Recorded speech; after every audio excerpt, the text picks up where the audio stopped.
Hello and welcome back to Transvox. And I'm Hi. delighted to introduce Dr. Helen Webberley, who's someone I've wanted to talk to for many years. We've just had a quick intro chat that's lasted 7.5 minutes, so I suspect we're going to be doing lots of chatting. But first of all, hi, Helen. Hi, Dr. Helen, I should say. How are you? Helen is absolutely fine. Thank you so much for having me. Wonderful. I love talking about my favourite subject. So thank you so much for having me on. So that's 55 minutes about cake making. Absolutely. I'm rubbish at cake Oh, making. yeah, I love bakery. Anyway, no, let's not just distracted. So, for the three people on the planet in our world that haven't heard of you, maybe you can just give us a quick intro as who you are. Sure. So I'm Helen Webberley. I'm a medical doctor. And back in 2015, I kind of stumbled or stepped or fell into the world of transgender healthcare. And since then, it's become my absolute life mission to improve healthcare and other elements of trans people's lives. But obviously, I'm a doctor, so I focus on healthcare. And there's a huge need for it. I never, ever realized what a huge need there was, but goodness, was I wrong.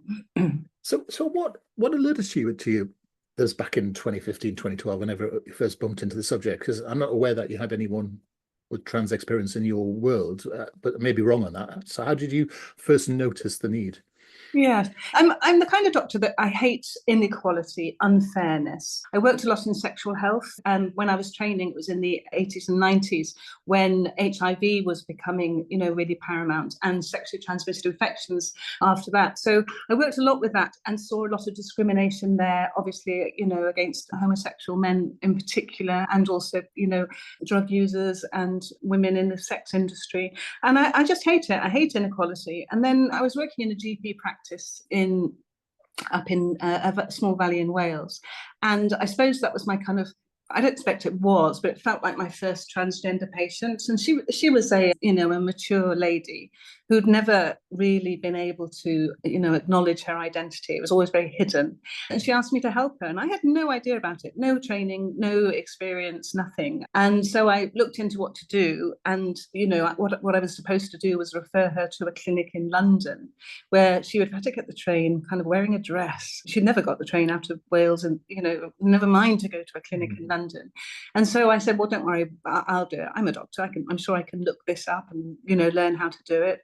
And so as I was looking it up and learning, I just came across so much awful, terrible stuff. I was just shocked. And the worst thing was that it was my own profession that was dealing out the horribleness. This discrimination, the prejudice, the terrible things I was reading was being done by my own profession. And I was just shocked to the core. And actually at the same time, I'm very interested in digital and technology. I just love it, always have done. And I was making my own website. And I made some pages on there dedicated to what I was learning about transgender healthcare. And that's how it took off, really. That's how my kind of, work started. A simple couple of pages on a website and a keen interest to learn more about this patient group. So there you go. So how would you characterize the difference between things which were going on back then and now? Because there are similarities, because things are going, the pendulum swings backwards and forwards. But I guess that was still the time of the real life experience, was it? Was that still going on at that stage? Yeah, sure. And, that real life experience and the kind of hoops that people were being expected to go through in order to just simply be themselves, or to live their life as themselves, or even just to swap their hormone profile. When I started learning about it, it seemed like the most unnatural thing to do in the world, to swap someone's hormone profile. But then as I learned, I'm like, well, it's simply like turning off testosterone and replacing it with estrogen, or turning off estrogen and replacing it with testosterone. And as I looked into it, I realized actually it's one of the most simplest things to do. It's just one or two, black or white, estrogen or testosterone. So it was really, really very simple. But the hoops that people were being asked to go through in terms of what have you done to live as a woman? How can you prove to the world that you are a woman? What steps have you taken? Who have you told? And then the other awful things like, what do you do in the bedroom? Yeah. What do you watch privately on your computer? And I was like, hang on a minute, what's this got to do with anything? And then the other side of it was the kind of, this must have come from somewhere. You must be feeling this because you were abused as a child or raped in the park, or, and I'm like, oh my goodness, this is just someone's identity. And I was just shocked at what I was reading. And the other thing I realised, that it was just at that time that the Women Inequalities Commission produced their report, and they openly said that the NHS is failing transgender people. And I was like, right, good. Now it's been acknowledged. Now we'll do something about it. And I thought, the whole world would rally round and make things better. And actually, as GenderGP was starting, I thought we wouldn't need it for very long. We'll just be a little stopgap while the NHS catch up. But I was so wrong. It seems to just be getting worse and worse and worse and worse. But I don't want to be negative today. I want to be positive. And there's always lots to be positive about. So, but that's really interesting, though. The real life experience for those of you, it was quite interesting, wasn't it? And I remember going for my own diagnosis. We actually had to be diagnosed in those days, didn't we? Which I know you probably remember. Dr. Richard Curtis was a lovely person I met in Harley Street or whatever, and then going on to meet one of the gender clinics who said things like, well, you don't look very pretty, you don't seem to, you're not wearing a skirt, there was this. And what was very interesting is that back in the day, there was almost this idea of what a woman is, what a woman is for. And I find it's quite interesting that as many years of feminism have led us in America back to the same place.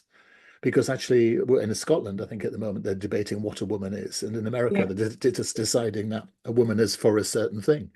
And it is odd. I see how you see this sort of pendulum swimming backwards and forwards, and I just wonder whether this is. I mean, I have a view that there's a reason for this, but I just wondered if you could think of any reason yourself why this might be happening.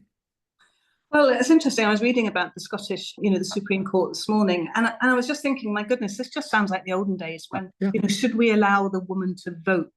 Correct. Should we allow the woman to go to work? Should we allow the trans woman to sit on a board meeting, as a woman? And I'm like, oh my goodness, have we not learned anything in the last however many years?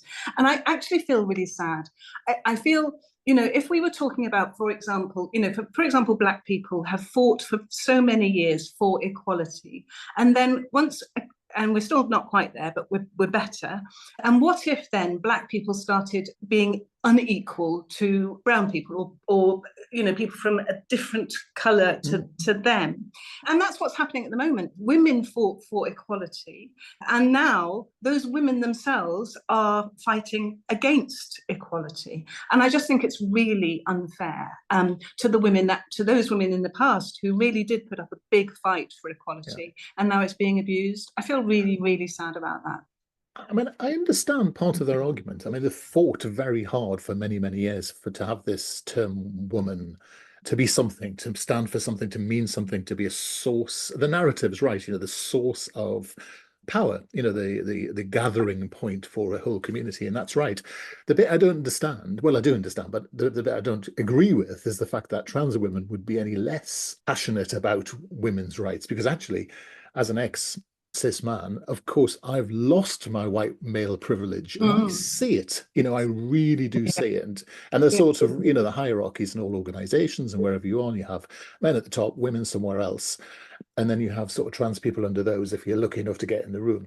But the fact that you wouldn't see that genuine, and I know the argument is actually against people who are non-genuine, but it is interesting that as trans women, I've never met a trans woman who says women shouldn't have equal rights.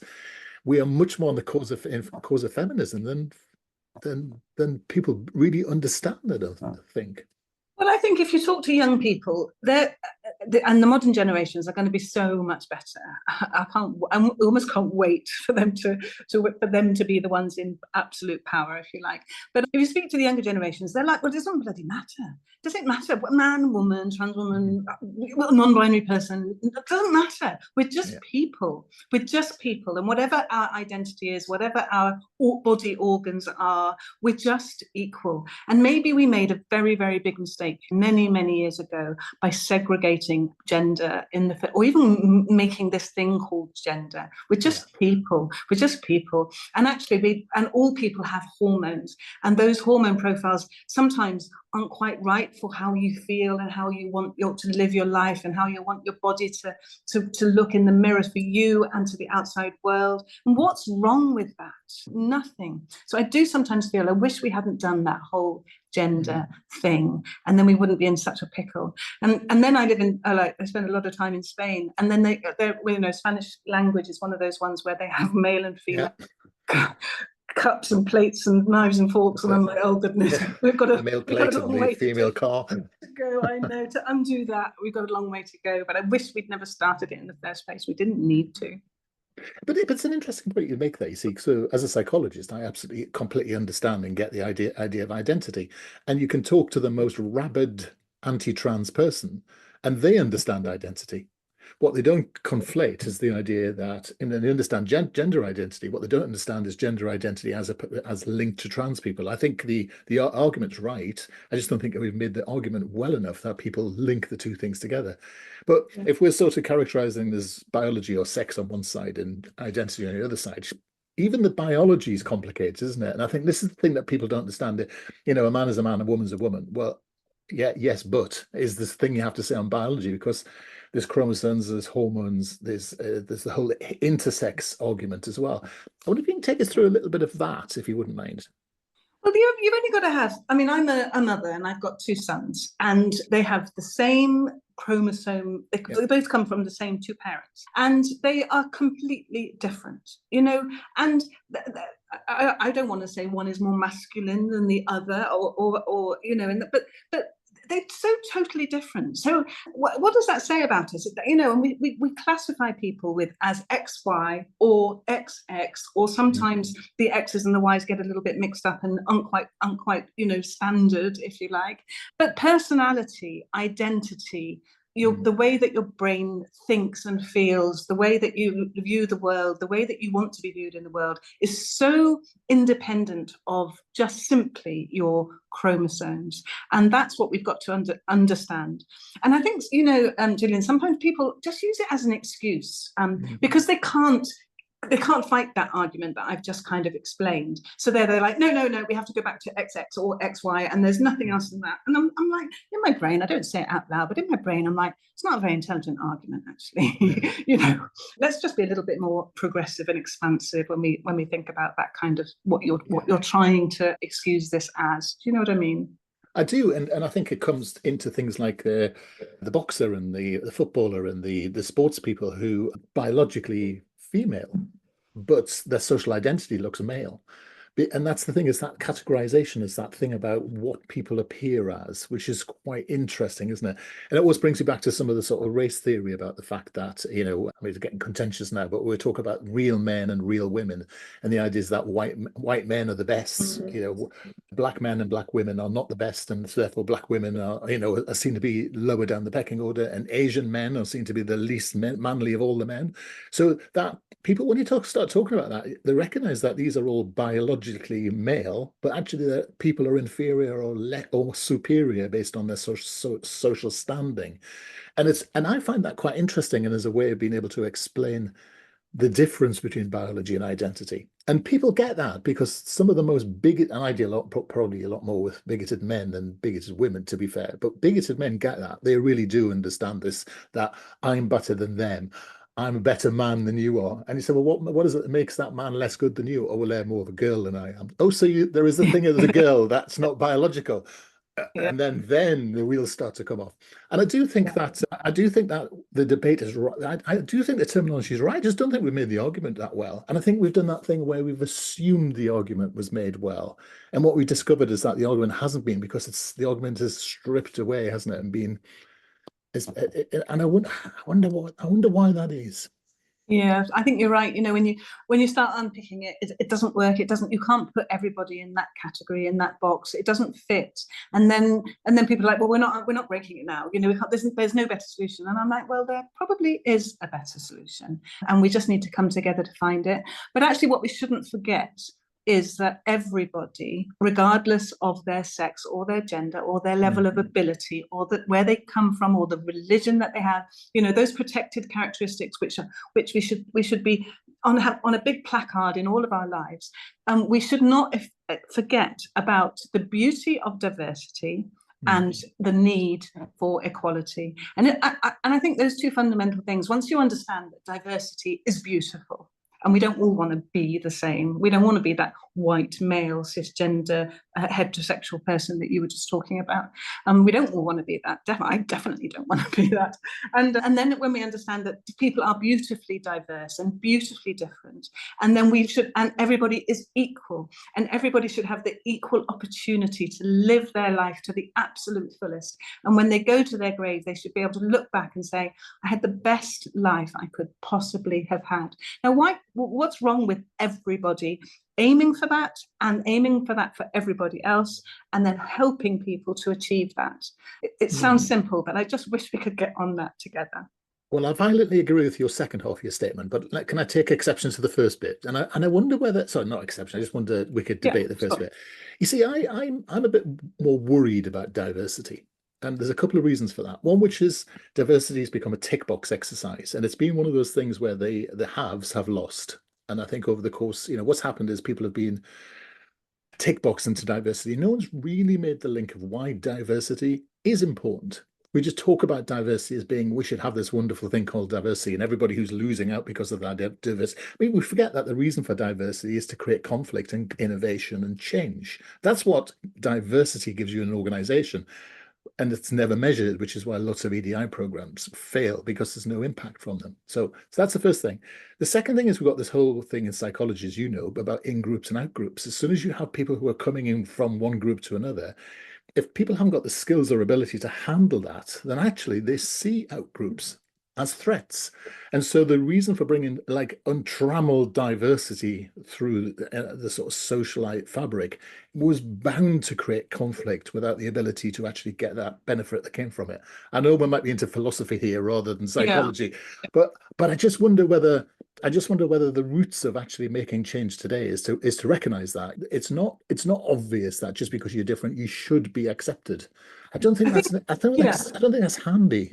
I think the difficulty is that, I hear these kind of discussions around a top table in a boardroom, for example, in an NHS trust or, Parliament, government. I can hear these conversations going on.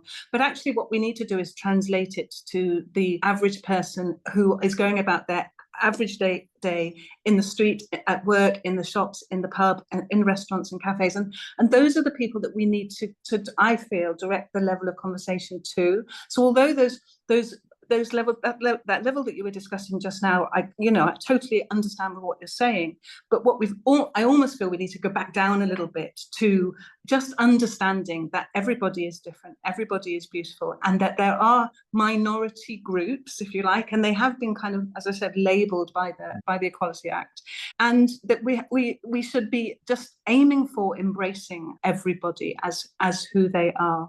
And I think that's where I'm trying to come from in the work that I do in increasing visibility, increasing education, just the ordinary person walking down the street who doesn't know anybody who lives their life in a wheelchair, or doesn't know anybody who is trans, or doesn't know anybody who's gay apart from that funny guy down the street. Do you know what I mean? So, and it's about bringing that normality, ordinary, and into everyday lives, and that's what my work has been about, really.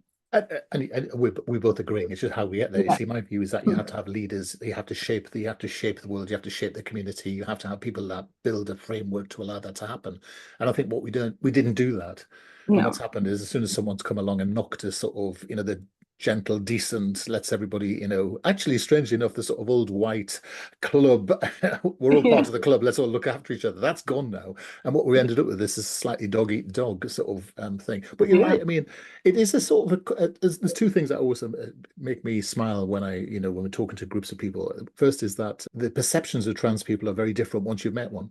And I think that's exactly what you're saying. It's the same with any vulnerable or marginalized community. It's the same as disabled people. It's this, well, disabled people they've got all these rights. Do you know they've got rights? Apparently they're allowed to go upstairs. Isn't that terrible? We have to have a building converted so we can put a lift. Isn't that terrible? Once the CEO's as a disability, you suddenly find the lifts then.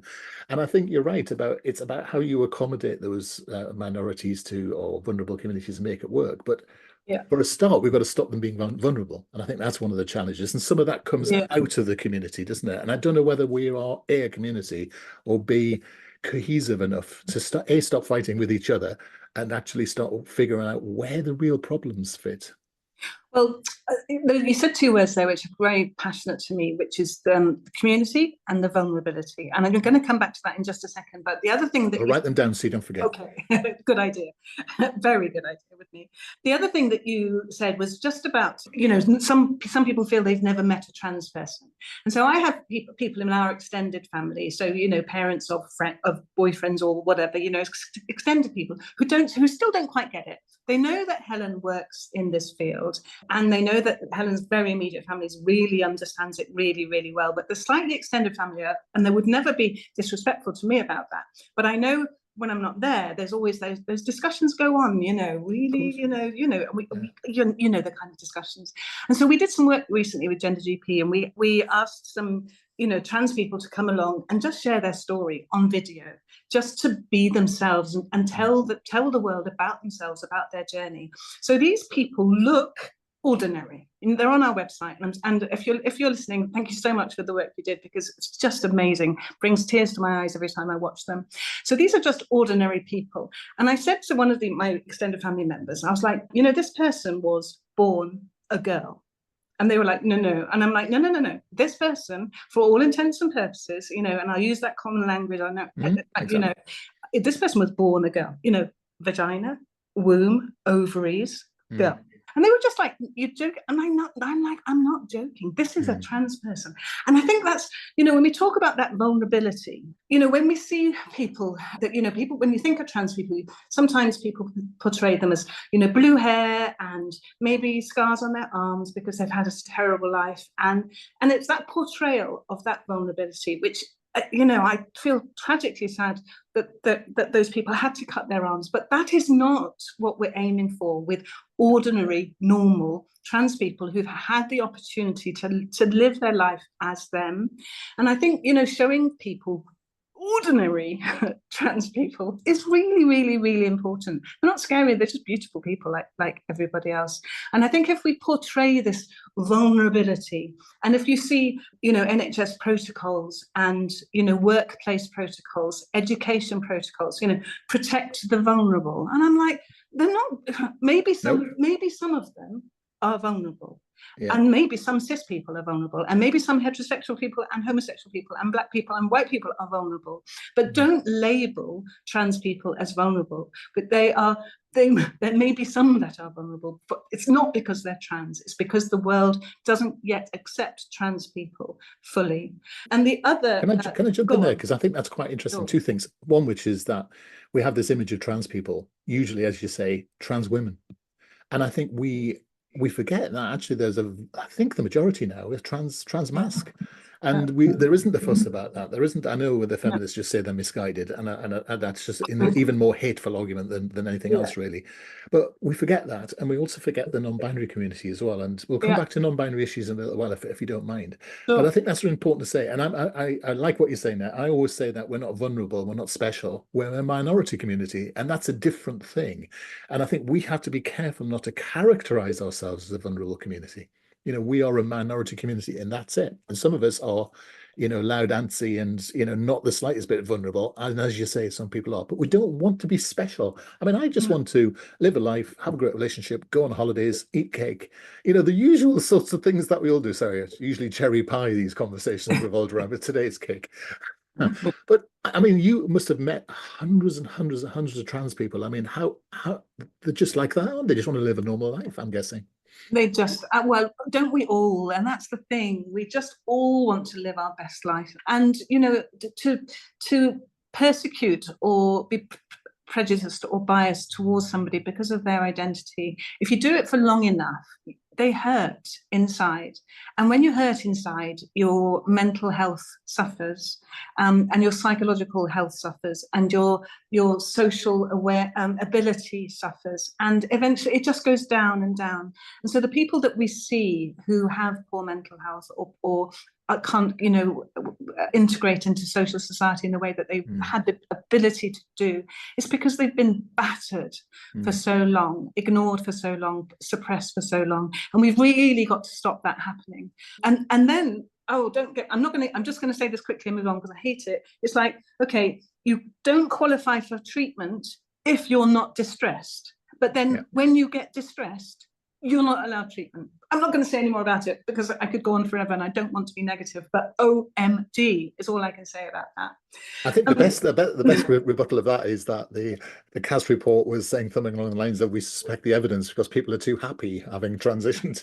Therefore, it can't be true because they're happier than having recovered from cancer. But let's not get into that. Yeah, I know. But the other thing I really want to talk about is community. Yes, I had it on my list. I hadn't forgotten. And I don't know what I feel about it, because I think it's segregating. You know, I don't call myself as someone who comes from the cisgender community or the white community or the female community, the heterosexual community. Maybe I come from the medical community, not really, actually. You know, I am a medic. I am white, I am female, I am cisgender, I am heterosexual, you know. But I think once we give somebody a community or label them, then it's almost like segregating in itself. But the other side of that, I feel, is that people have often said to me, well, how come? They're like, I reckon if you go into one of those LGBT groups, then it makes you LGBT because you think it's cool, or you think you want to have your hair like that. And you think, and I'm like, well, actually, it's because birds of a feather flock together. And people who have similar identity or similar interests, similar hobbies, will find themselves together and you know, enjoy each other's shared experiences, and then does that make you a community? So I'm a pro community person if it's voluntary and because you're getting something out of it. I'm an anti-community person if you're stuck there because the other community, the bigger community that's not your community, isn't welcoming to you. Does that make sense, Julian? It does. You're sort of describing the difference between community with a capital C and community with a small c in a way, aren't you? I think that's how I always think about this. But I think communities, I think, are just groups of people that coalesce together with common threads or common interests, aren't they? But the problem for us is we enter community, we're not mobilized, we don't work together, we don't always help each other. Yeah. You know, often, you know, again, at a recent conference, I was listening to LGBT organizations actively admitting that they weren't supportive with each of the other letters. And there's a reason for that, because we're often competing with each other. We're trying to scrabble around, you know, competing with each other to find funding. You know, I've worked with 2 or 3 organizations now and said, look, let's come together, let's build partnerships, let's be bigger together. But then there's an ego thing that pops up, which often pops up. And then, of course, then you remember that trans people are people. And that's what always happens in organizations, isn't it? And I come from an organizational background, so forgive my analogy to this. But I hate this term community. It really bugs me. So I'm quite interested. I think it was Bobby Pickard was talking about this quite recently, that, you know, we don't have a hut, we don't have a song, we don't have a uniform, we don't have a badge, you know. And I thought it was quite a clever thing to talk about. And the fact is, actually, we do spend a lot of time infighting instead of figuring out who we should be working with. And that's because that's normal behavior, and that's a sign that it's a vibrant group of people. One of the things that I'd love you to tackle, if you wouldn't mind, this is contentious, but I did enjoy reading the CAS report, actually, as an academic, you know, so looking at the quality of research, and it was interesting. But I was quite fascinated with this idea that transgenderism could just be a branch of autism or neurodivergence. So I just wondered, you know, as an actual doctor, a medical doctor, what you would say about that. Yeah, I hate the way that it's become weaponized, you know. And if somebody has, and it's very difficult, and you know, but I'm gonna give it my best shot. So if somebody has traits of autism or being on the autistic spectrum, Asperger's, whatever neurodiversity we want to call it, then it's almost like that's used as a weapon against them to undermine their transgender identity. So the amount of times I've seen somebody turned away because they might have traits of neurodivergence, and that's just been placed way above their gender identity, and that makes me feel very sad. But then when I unpick that and I think about it, and I think about what those traits are, so the classic traits that we see with, for example, somebody with autism, let's use that example. And the classic traits that you will find if you Google it are, you know, inability to have normal, and I've got big inverted commas up on normal social interactions. And I'm like, yeah, but you know what? If you have a trans person and you ignore their identity or negate their identity or bully them or persecute them or don't respect their identity, don't accept them, then it won't be very long until they find it difficult to have normal, in my big inverted commas, social interactions. And it's like, okay, so does this person have traits of autism? Or does this person have traits of, you've bullied me for so blimming long that I find it really difficult to integrate in society because you won't let me be who I am. Yes. And then you have the opposite way round, which is you have people who are truly neurodivergent, and then they're supposed to be able to, and they may be gender diverse, and then you're trying to get them to explain to you, are you a man or are you a woman, and how would you like to, how does your identity feel to you? And they're like, I'm not very good at explaining this. And then they're like, okay, well then I'm not going to believe that you're trans, and I'm not going to respect your identity. And I'm like, well, you can't win, can you? How do you win that? Really, really complex, really difficult to understand. But what I really want to do is stop denying people the care, the support, the help that they need, because they might have both. Why don't we just work the other way around and say, how can we support people who find it difficult to explain their identity, as well as I can explain this to you here and now, and who might have difficulty in social interactions, and maybe people who are autistic and also gender diverse. Let's just work out how to help those people rather than put these barriers up. Oh, you've got both of those, you can't have one, you can't be supported. I'm like, oh goodness. Yeah, having a kid icked in it was someone I heard someone say that too at someone. I think a lot of this comes down to budgets, and there was a lot. I mean, I've got my views about why all of this is about. And Jenny and I regularly have quite heated arguments about why we got ourselves into this mess, which is fine. But what matters is how we get ourselves out. But that did make me think, actually, funnily enough, just that there's a massive screeching change of subject in terms of getting themselves in messes. You went through quite a torrid mess, didn't you, with the GMC? I think most people have heard of your fight with the GMC. Can you just remind us of those dark days? Because it's good to know that however dark the days are, people can come out the other side. It was 6:16. I had my first complaints to the GMC from the NHS doctors who didn't like the way that I was approaching transgender healthcare. And some of the complaints were nasty. I would like to say some of those complaints were untruthful. I won't go further than that. But and when the GMC receives those kind of complaints, they have to act. You know, if you say somebody has harmed a child, you have to act. You have to act. Especially in the case of transgender people. I mean, child abuse, killing people, all that other stuff. We can ignore that, but definitely a complaint about a trans thing. Sorry, Helen, I interrupt you. That's another conversation. That irony is not lost on me, frankly. But yeah, so of course, and I respected the GMC for taking up the concerns, because you have to. You know, it's really important that doctors do a good job. What I felt really sad about was that they wouldn't talk to me, they wouldn't listen to me, and actually before all this happened, I was working with them, saying we need to educate doctors better. We were just about to make some educational materials, you know, the GMC and I, some videos, training materials, and then as soon as all this happened, they dropped that. They were like, oh my God, get rid of her, and they wouldn't talk to me after that, which made me really sad. And I remember my first interim orders tribunal, and they said that we're going to restrict her practice for 18 months because this is going to be a long investigation. And I just thought, 18 months. I was just like, oh my, it felt like an eternity. And actually it was very nearly 6 years of hell. It was awful. It was really awful. And the worst thing was that I didn't get listened. They wouldn't hear me. They wouldn't hear me. They wouldn't hear the trans people who were supporting me. They just said, thank you, we'll put it in the file for the end. Well, thank you, we'll put it in the file for the end. And actually, when I had my tribunal, which lasted 3 months, well, the actual hearing lasted 3 months, and then the whole procedure lasted a year, I finally got listened to. And actually, I think they saw my knowledge, because I'd learned ever such a lot. And not only had I learned a lot, but I'd learned from the people. I'd learned from trans people, as well as from the medical literature. And I put the two together, which I think, you know, gives me my wonderful knowledge now. And they listened to me. They saw somebody who actually really cared. They saw somebody who was well educated from a medical point of view. Yeah. And they saw somebody who had, you know, very good intentions for her patients.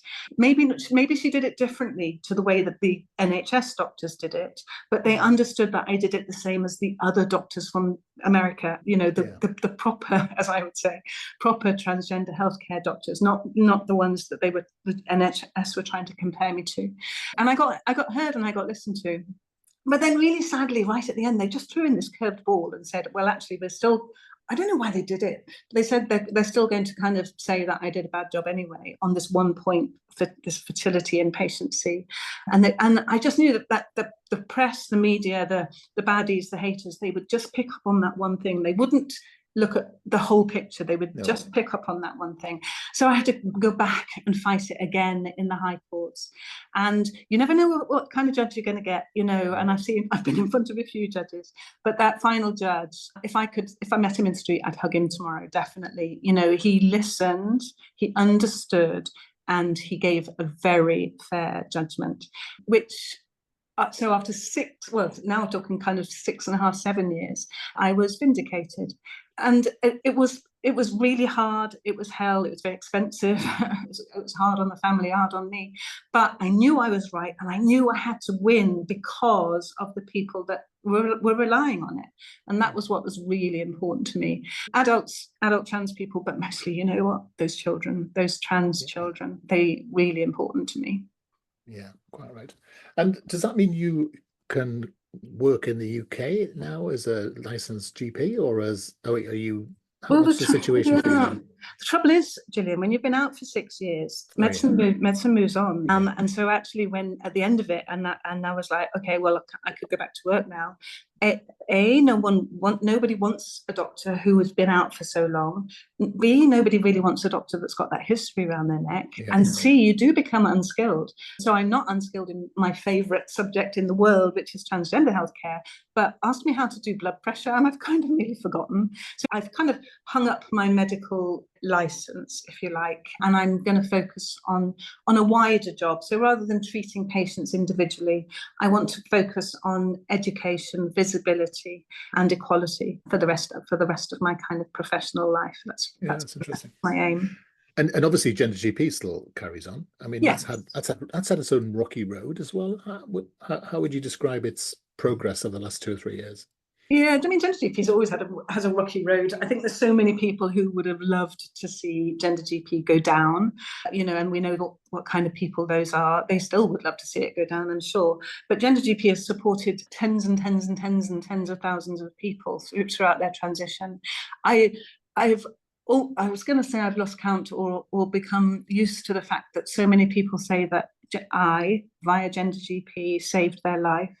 And it still gets me every time because, you know, being transgender shouldn't be a life-threatening situation. And yet how many people have come up to me and I meet them and say, you know what, you saved my life. And then some people will tell me that they've changed that. I saved our GenderGP saved their child's life. And I'm like, oh my goodness, do you know what I mean? So it's been difficult. And like I said at the beginning, you know, GenderGP wasn't supposed to be here for this long. We were supposed to be a quick stopgap because we knew that things were going to get better. But it just gets worse. And when it gets worse in the United Kingdom, it also gets worse in our neighbouring European countries. And even Australia try and look to see whether they should follow us. Thank goodness they didn't. So it has wide-ranging, reaching effects, what happens in the UK. And so the demand for GenderGP just keeps increasing. And therefore, you know, when I started it in 2015, I was the doctor and we did everything on a kind of piece of paper and an email and, you know, a PayPal, if you like, kind of thing. Blood tests, you know, it was really kind of homemade, if you like. And we've had to adapt. You can't help that many people from that many countries on old systems. So we've continually had to develop and evolve and to make sure that we can serve everybody and save those lives. And we had a big change at the beginning of this year, and people don't like change, but we had to do it to be sustainable. We've got more changes to come, which, you know, really using the power of digital technology to give people the power back to them, put them in charge of their own healthcare journeys. That's the whole aim. Support the person's doctor in their decision making rather than have to be centralized. So lots of changes. Some people don't like it. Lots of people have got used to it and now love it, which is fantastic. And we've got, you know, really nice things coming. So, you know, it's always been a bit rocky. I'm incredibly proud of GenderGP and all the lives that it's touched and saved and helped. I really am. You can't tease us and say we've got lots of lovely things No, coming, I and know. then they give us a little clue. I mean, come, that was really naughty. No, I know, and I'm thinking now that my Free cake. tech development team are going to be like, and what are you doing? No, but do you know what? Just things like people over the years, you know, when they come to GenderGP website, you have to fill in that awful form. And anybody who's listening, when you have to fill in that form again and again and again, it's like, why? I even have to put my name and address in every single time. And I'm like, don't worry. And people have been saying for years, can we just have a portal? Can we just have a login? Can we just have somewhere where I can look at, you know, my history and just update it and keep my own personal journey there visible? So something so simple, and it's nearly there. It's coming, and you know, the whole aim is just putting, like I said a minute ago, putting the control back to the person. No gatekeeping, no gates at all. Just healthcare as people need it and want it, and lots of support for their doctors. We want to really start educating, empowering. You know, doctors everywhere are saying, this is way too specialist for me. I don't know what I'm doing. I didn't get any training or education. And again, I thought by now it would be in medical schools, and there would be postgraduate courses, there would be postgraduate training posts, and they're still not. So I'm like, okay, we'll do it. So lots of education, lots of empowerment for doctors to realise, like I did all those years ago, oh, actually, this is really easy. It must be. I mean, you know, we've launched a postgraduate psychology and counselling therapeutic qualifications. Is it not something similar in the medical field? Well, I've been banging my head against a brick wall for so long, you know, and actually, you know, the General Medical Council are responsible for the standards of education in the United Kingdom for doctors, and that starts at medical school. So, and if you have a look at the medical school curriculum, and then if you have a look at the postgraduate curriculum, you know, how to be a GP, or you know, the exams you have to do to be a GP or a surgeon or a physician or a psychiatrist, transgender healthcare doesn't exist in those curriculum. So it's no wonder that we're producing, well, it's no wonder that today's doctors don't have any knowledge or education. And the worst thing is that tomorrow's doctors aren't going to have it. And we urgently need to get that education into medical school. And then we need to make postgraduate training posts, so that you know, when you finish medical school, you can go and learn in a training post in a hospital or a clinic or a GP surgery, and it includes how to look after trans people's hormones. And but we're basically, the training that we're talking about at the moment, we're just starting with, right, okay, so this person might have this kind of genitalia, but they like their pronoun to be this. And I'm like, goodness sake, you know, is that really how basic medical education is? That's where we've got to start. Yeah. Goodness. One of the things we often find with GPs in this country is that, you know, they won't work with us for what. So actually, let me not overcharacterize. Let me just say, in my situation, that I can't get an appointment at a gender clinic for 7 years, so I've had to go private. And I divulged earlier that, and I've said in previous episodes, I go to GenderGP, and that's all very fine. But of course, I can't get shared care because my doctor and lots of doctors say they won't do support shared care with GenderGP. Yeah. So I guess you have strong views on that, but what's the way around that?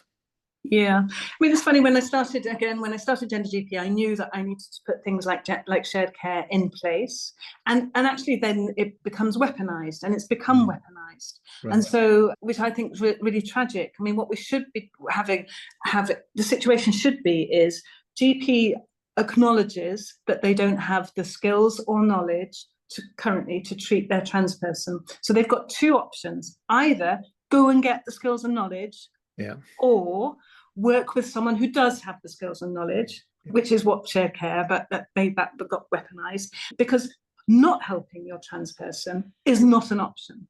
However, it is permitted. These GPs are permitted, even encouraged, not to help their trans patients at the moment. And they're being allowed to say, okay, I'll pop you on a waiting list, which I know is going to be 7 years. I know in that 7 years, your mental health will probably suffer. I know that it's not the right thing for you, but I'm allowed to do it. And it's absolutely not. And what we need to be saying is, either you go and get the skills and knowledge, and actually that's what good medical practice, that's our kind of, you know, the medical Bible, if you like, tells you to do. If you don't know about it, you need to go and learn about it. Or you work with someone who does have the skills and knowledge. And if you don't do one of those two things, we will punish you. And that's the bit that's missing at the moment. Doctors are more scared to help than not to help, and that is just wrong. And you can tell I'm passionate about this because I won't stop talking and I won't let you in. But that's right. I'm not trying to. Can you imagine if you went to a doctor and said, I've got a bad elbow, and the doctor says, I'm sorry, I'm not an elbow doctor, I don't know anything about elbows, go away, or I don't believe that you've got a bad elbow, go away, or the next appointment for your elbow will be 7 years' time, I'll pop you on that waiting list. I mean, it's just absurd that this is permitted, but it is being permitted. And what we need to do is go right back to the person who sets the rule book for doctors, and that's the General Medical Council. Please, can you put some medical training in medical schools? Please, can you make some postgraduate training available so doctors can learn? Please, can you put it in the curriculum so that there's the opportunity for doctors to learn? And please, can you punish my doctor if he won't help me, or she won't help me, or they won't help me, and actually causes me harm in the next 7 years by not helping me? It sounds really simple, and that's what happens in every other part of the body or field of medicine, but it hasn't been enforced in trans healthcare yet. And I hope it bloody does before I die. Well, yeah, and I'm going to prescribe you some blockers because we need to calm you down now. So we're going to talk about something easier for a second. So just let you calm down. But before we do, just prod you one more time. Yeah. It is interesting though, because the NHS is a mess, and you talk about people not getting appointments, but actually you talk about the elbow doctor and you talk about this, but I know people who waited for hip operations and things for 2 or 3 years, and I think there's a general mess, isn't there? So the transgender thing just gets shunted down. I think sometimes we think there's a plot against us. I just don't think we're important enough, and get shunted sideways. I look at friends of mine who I know who are waiting for hips or cancer operations. I mean, people are waiting months to get on cancer waiting lists. So I think there's a bigger issue. But I just wonder if there's a more imaginative solution than trying to fix the NHS. Because every time I talk to anybody in the NHS, they can't fix it. It's such an enormous problem that, you'll talk about, can we just turn a screw here in this hospital to the right? Oh, no, because we have to talk to all the other hospitals. We have to do this. I'm just thinking, and I know GenderGP is a response to that. It's an imaginative way to solve the problem. But I just wonder if there are others as well. I see lots of people setting up gender care, and there's a place in Ireland, and a place in Birmingham now. There are other options rather than the NHS. I know you have to pay, but I'm just wondering if there's a way of getting cash out the NHS so they can just fund your care, having given you because there was the thought one time, wasn't there, giving you a budget, and then you could go and spend that budget where you wanted to. Well, it's really interesting. And actually, you talked about hips. My other favourite is cataract. So if you're waiting for a hip operation or a cataract operation, you've waited too long, they will slot you in at the private hospital in Bristol or wherever it is on a Saturday morning, and they'll get it done because they're meeting targets. Like, okay, we've got someone who needs a new hip identified. They're not allowed to, I don't know what the number is, but you're not allowed to wait more than, let's say, 18 weeks. If you have to wait more than 18 weeks, we'll pop you on the private hospital list. It's easy. We're doing that all the time. People say, oh, it's privatization. It's actually like we've got lots of people here we need to serve. And so I think I wish the NHS would stop pushing the private services away and say, please, can you help us? Because we are struggling. We've got so much to do. We haven't got the skills in-house. Please, can you come and help us? And what the other piece of work that GenderGP is doing at the moment is, like, I'll give you an example. When I started being a GP back in 1995, we had this piece of software introduced into the computers when they came in, which I just absolutely loved. And so you typed in urinary tract infection, water infection for patients, and it would come up with, these are the 3 best antibiotics in order. So it was like, oh, cool. So, and those antibiotics were put in place by the people who were in charge of formulary, in charge of bacterial resistance. In my area where I was working, these are the 3 best antibiotics. Make sure your patient's not allergic to one of them. Give them the best. Give them the top one. If they're allergic, give them the second one. And I was like, that's so cool. It's such a supportive tool for doctors rather than go, I don't know which antibiotic to give. So that's what we need to do with transgender healthcare. And digital technology can help so much. So, okay, so I've got this trans woman. She's on, for example, estrogen and spironolactone. And her estrogen level is 200. Okay, that's too low for her. So let's increase her estrogen by one step. So if it was 2 milligrams she was on, let's put it to 3 milligrams of oral estrogen. And her spironolactone, her testosterone level is 3. Beautiful, perfect. We could actually try and decrease her spironolactone if we wanted to give it a go, to make sure she's on the lowest dose that does the right job. So we've been creating those algorithms in the hope that one day the NHS will say, please help us. We can't do it on our own. It's too long. Yeah. And digital technology can help so much with this kind of, those algorithms can help so much. And we see it coming into medicine. It's quite slow. Medicine's quite slow, but we want to speed. We're speeding that up. We've got it already. So whenever the NHS open their door and say, go on then, we need you after all, we'll be there. But I think it's simpler than that, because I think private equity firms investing in that sort of technology would take that out and invest in that area, in the sense that, Musk probably has this solution already sorted out. All you need to do is get Musk on side, get a government contract, and away you go. I just wonder whether, again, we push at the wrong levers. I just wonder whether we have the right policy. We're fighting the NHS, and rather than saying let's get a private solution to come in. The NHS should be providing healthcare at free of charge to trans people at the source of contact with their GP. So that's currently what you should be able to have, and that's what we should be working towards. I understand that actually I'm not sure we're ever going to get there, but currently I think that's what we should be working towards. I don't want to let them off the hook. I don't think trans people should pay for their own healthcare. I don't want to let the NHS off the hook. And I know they can't afford everything. Well, then you've got to put your hand up and say, my model's broken and I can't afford it. What should we do? Do you know what I mean? But that's a whole new discussion. That's a very nice big message for the NHS. I like that. If we could cut that and put it on social media, that would sound groovy. Have you got any messages for politicians? Well, it's the same as the General Medical Council. These people in very high places have a huge responsibility, not to the trans community, but to the whole of the people of the United Kingdom who they are serving. They must do their job properly. And they must not be influenced by people who may have a very loud voice, or may have a very big wallet, may have a very big chip on their shoulder. And please, politicians, don't allow yourselves to be influenced by those people, and actually draw on experts. If we were talking about education, we would get people who are experienced in education in to have a voice, to have a word. The ban on puberty blockers was done without consultation with doctors and nurses and psychologists, etc., or the medical profession, let's call it. Atrocious behaviour. And the CAST review was carried out by a doctor who had no experience of working with transgender people. Atrocious. And so my message to people in high places, whether you are on a board of the company that you work with, or whether you are on the education board of an area of schools, whether you're on a school board, whether you're on an HR department, whether you're a politician or the General Medical Council or an NHS trust, you people have a lot of power.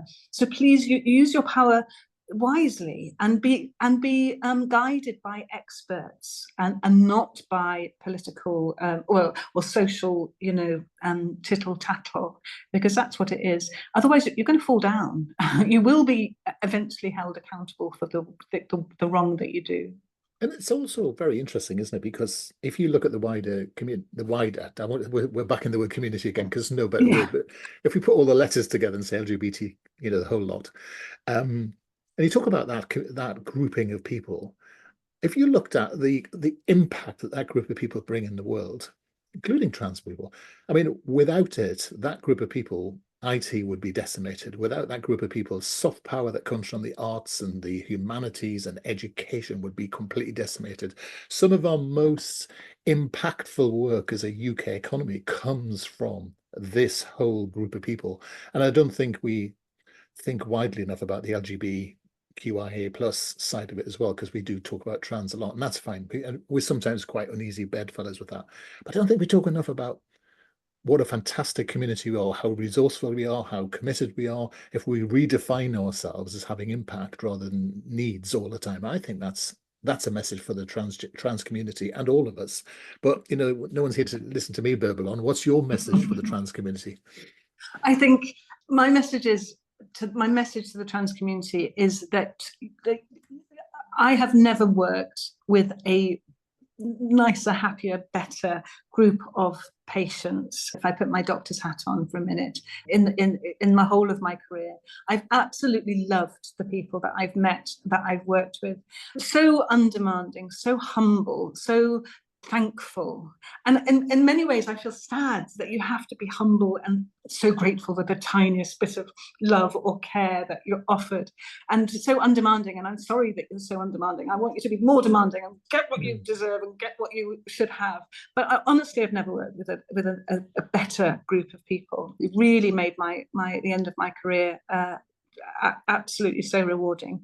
And I think just keep, I don't say keep fighting, just keep on at achieving what you deserve, which is the same as what everybody else deserves for their health and for their life and their well-being, which is just to live your best life. You totally deserve it. You're totally beautiful. And just keep asking, because it's not a lot to ask for. No. And the other thing that we talked about just briefly, and I'm just conscious of your time because I've seen it rocketing past, and this is our 25-minute episode. This might be episode 3. We didn't talk enough about non-binary people. I just wondered whether we say a few things. I often think the problem with that term is that it's neither this nor that. It almost needs its own word.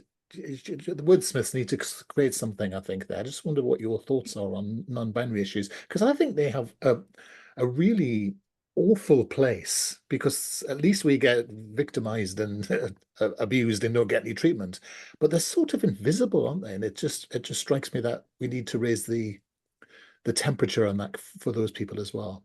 Yeah, I mean, in many ways, they're not that group of people aren't bullied as much as the trans women that we talked about. Yeah. Trans women get bullied most, I feel. Like you said earlier, trans men are kind of ignored, and they're just like, oh, well, you're stupid if you want to negate your beautiful femininity and be a trans man, you're so stupid, kind of thing. Have all that power and wealth. Yeah, exactly. And then non-binary people are a bit scared, people are a bit not understanding. Some people are like, can't you just shut up a minute while we just get used to, the fact that you switch from one to the other. I can't cope with that in the middle bit. But you're right. And actually, it just makes me think that I hate boxes. I hate saying gay people or homosexual people, even though I've said it a few times. I just think, just let everyone just be who they are. Why do we need all these labels? Are they helpful, or are they a hindrance? And I think in the future, that with young people particularly, they'll be like, nothing to do with you.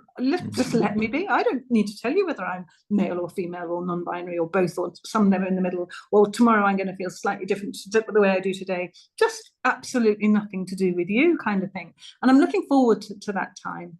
But in the meantime, we do need to understand gender identity better, and the fact that gender identity isn't one or the other. It's a whole spectrum. And I've seen the other beautiful thing that I've seen is trans, for example, trans women coming to me saying, I'm trans woman, I'm female. And then a little way into their journey, they're like, but you know what? I'm still got a little bit of that masculinity to me that I'm missing a little bit. And everyone's like, oh my God, does that mean they're not trans?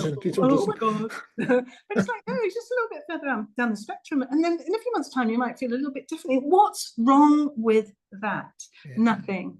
So I hate these kind of labels, these boxes. Let's just make gender identity, sexuality, personality, all of those things. Let's just let us be fluid. Let us be who we are. And it might be different today and tomorrow, but just acceptance is what we need. Well, on that note, it's hot. I can't disagree with you anymore, so I'm just going to surrender now and say yes, Helen rules, and that's absolutely fine. So look, thank you for spending so much time with us today. Maybe you can come back and record episode 4 with us sometime. I'd love that. I would love to. Let's put a date in the diary for next year, and we'll do that for sure. Thank you so much for having me on. I've really enjoyed chatting to you. Pleasure. You take care.